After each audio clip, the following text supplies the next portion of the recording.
This is 7 National News, and in our top story, the UAE Vice President, Prime Minister and ruler of Dubai, His Highness Sheikh Mohammed bin Rashid Al Maktoum, and the Crown Prince of Abu Dhabi and Deputy Supreme Commander of the UAE Armed Forces, His Highness Sheikh Mohammed bin Zayed Al Nahyan, received their Highnesses, the Rulers, Crown Princes and Deputy Rulers of the Emirates at Al Mushrif Palace. In attendance were their Highnesses, the Rulers, including His Highness Dr. Sheikh Sultan bin Mohammed Al Kazmi of Sharjah, His Highness Sheikh Humaid bin Rashid Al Nuaimi of Ajman, His Highness Sheikh Hamad bin Mohammed Al Sharqi of Fujairah, His Highness Sheikh Saud bin Rashid Al Mualla of Al Quwain, and His Highness Sheikh Saud bin Saka Al Kazmi of Ras Al Khaimah. Also present was the Crown Prince of Dubai, His Highness Sheikh Hamdan bin Mohammed bin Rashid Al Maktoum, the Deputy Ruler of Dubai and UAE Minister of Finance, His Highness Sheikh Hamdan bin Rashid Al Maktoum, and the Deputy Ruler of Dubai, His Highness Sheikh Maktoum bin Mohammed bin Rashid Al Maktoum. The Crown Princes and Deputy Rulers of each Emirate were also in attendance, along with a number of sheikhs and senior officials. The UAE Vice President, Prime Minister and ruler of Dubai, His Highness Sheikh Mohammed bin Rashid Al Maktoum, has revealed that the new numbers from the National Bureau of Statistics, which will be announced in a few days' time, indicate that 2014 was the strongest year economically for the UAE since its foundation, with a growth in real GDP of 4.6% and with nominal GDP reaching 1.47 trillion dirhams. The ruler of Dubai stated that they expect to continue strong growth in 2015 as work continues on a large number of infrastructure projects, such as the expansion of national airports totaling 100 billion dirhams and building the 40 billion dirham Union Rail network, in addition to roads and transport projects, new and improved tourist facilities, electronic infrastructure, real estate and financial services. The continuing rise in government spending and investment and the increase in government and private capital, which amounted to 353 billion dirhams in 2014, also indicates continued strong growth this year. The UAE will also continue its strategy to diversify its national economy as the non-oil sector achieved strong growth rates in GDP of 8.1% in 2014. The contribution of the non-oil sector to the economy has reached 68.6% of the constant price GDP, with plans in place to boost this to 80% in 2021. He added that exports, inclusive of re-exports, reached 376 billion dirhams, while imports in 2014 reached 700 billion.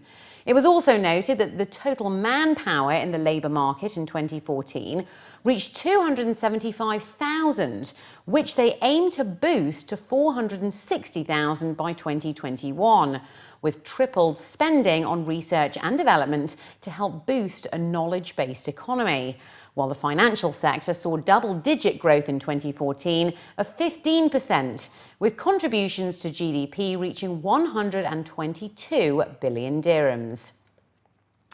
The Abu Dhabi Municipality is currently constructing jogging and cycling tracks stretching 80,790 metres across the Emirate.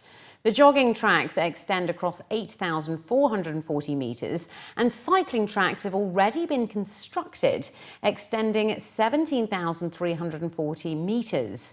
Cycling tracks will extend 7,624 metres on Sheikh Zayed Street, 6,700 metres on the Sheikh Bout bin Sultan Street, and 6,650 metres on the Arabian Gulf Street, in addition to a 2,320 metre long track leading to the Al Nahyan Festivities Yard.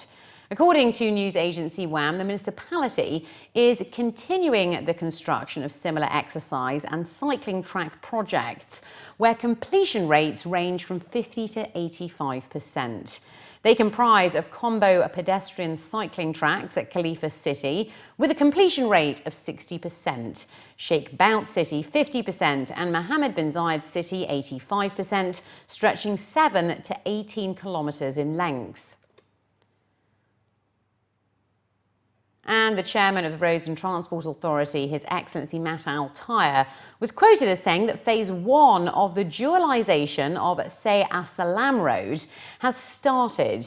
He added that the project falls in an area stretching 12 kilometres from Bab Al Shams to the rest area of the cycling track at Al Qudra Road. The project is estimated to cost 69 million dirhams. It was also mentioned that phase 2 of the project is scheduled to begin shortly, which starts from the roundabout and extends 20 kilometres up to the Dubai Ain Road. The Dubai Electricity and Water Authority has registered the first green charger user for electric vehicles in Dubai. Stating that the new initiative supports the Smart Dubai strategy, the Managing Director and CEO of DEWA, His Excellency Saeed Mohammed Al Tayer, was quoted as saying that the use of electric vehicles in the UAE will eventually transform Dubai into the smartest city in the world.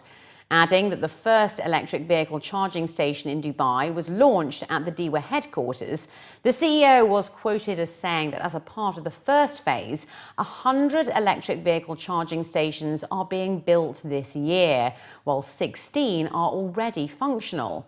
The Managing Director noted that DEWA will install 84 charging stations in petrol stations right across the city, comprising of 3 different types of stations: fast charging, medium charging and home charging.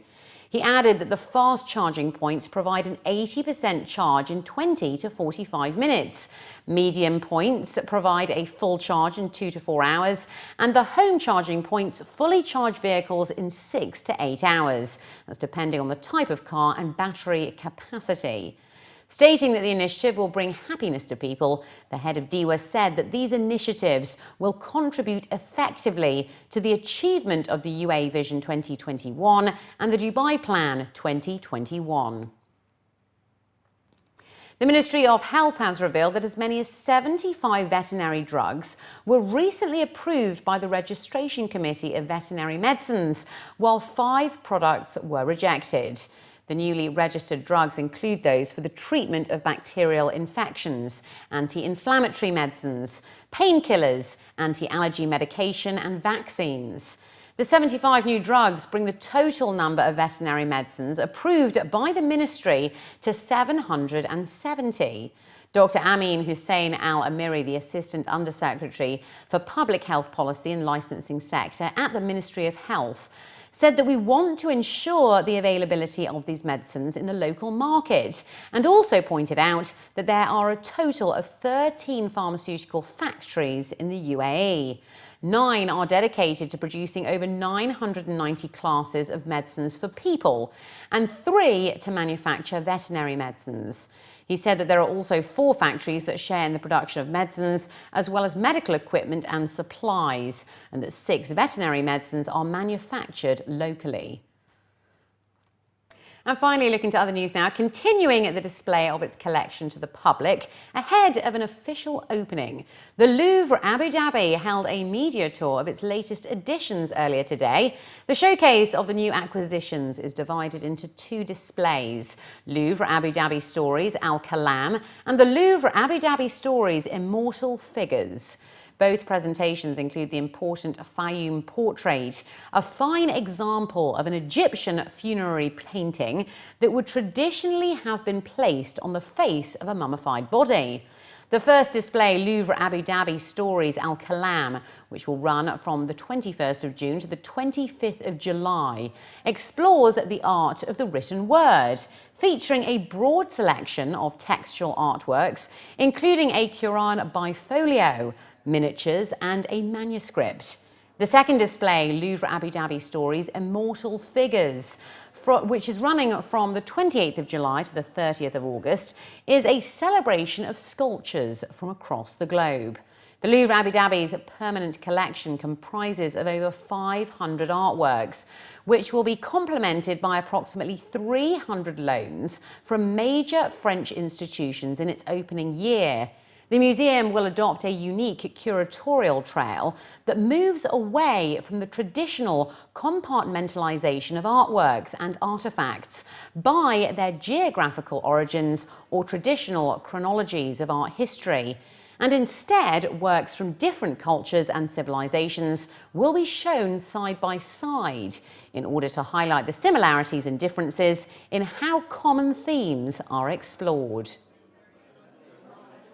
It consists of 7 pieces. One, Al Fayoum, which will continue throughout both displays, which are of the display. The Al Qalam display will showcase 6 textual artworks from various parts of the world using different materials and different techniques, but are still all united under the theme of art of the book, the written word, and the knowledge it conveys. We actually approach them. A lot of people do approach us, but we see how their objects or what they're trying to sell fits into our kind of museography. And our narrative. If it doesn't, it doesn't. We have a set. We're compiling our collection, and it's moving on.